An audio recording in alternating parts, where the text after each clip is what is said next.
நெல்லிக்காய் vitamin C அவ்வளவு சிறப்பானது. விட்டமின் சி மட்டும் கிடையாது, ஒரு நெல்லிக்காய்ங்கிறது 2 ஆரஞ்சு பழத்துக்கு ஈக்குவல். நமக்கு எதுக்கு ஆரஞ்சு? அப்படியே டென்னிஸ் பால் மாதிரி வெளிநாட்டுல இருந்து இறக்குமதி பண்ணி மஞ்சளா அடுக்கி வச்சிருக்கோம். நம்ம போய் அது 1 கிலோ கொடுங்க, இது 2 கிலோ கொடுங்க, 150 ரூபா இருந்தாலும் பரவாயில்லன்னு வாங்கிட்டு போறோம்.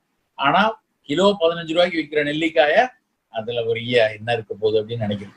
நான் உண்மையில ஒரு நெல்லிக்காய் ஒரு நாளைக்கு தேவையான விட்டமின் சி அது கொடுக்கும். அது மட்டும் இல்ல, நெல்லிக்காய் வெறும் விட்டமின் சி மட்டும் கொடுக்கறது இல்ல, முதுமையில இயல்பா நோய் எதிர்ப்பாற்றல் குறையும். அதுக்கு பேர் ஆங்கிலத்துல இம்யூனோசெனன்ஸ் அப்படிம்பாங்க. இம்யூனோசெனசன்ஸ் அதுதான் இன்னைக்கு கரோனால வயசானவங்களுக்கு நோய் வருவதற்கான அடிப்படையான காரணம் அவங்களுடைய ப்ரொக்ரெசிவ் ரிட்டர்டேஷன் ஆஃப் இம்யூன் சிஸ்டம் தான். அந்த ப்ரொக்ரெசிவ் டிகிரடேஷன் ஆஃப் இம்யூன் சிஸ்டத்துக்கு தான் அந்த இம்யூனோசெனன்ஸ்ங்கிறாங்க. அந்த இம்யூனோசெனன்ஸ் குறைவை சரி பண்ணுவதற்கான ஒரு விஷயம் நெல்லிக்காய்.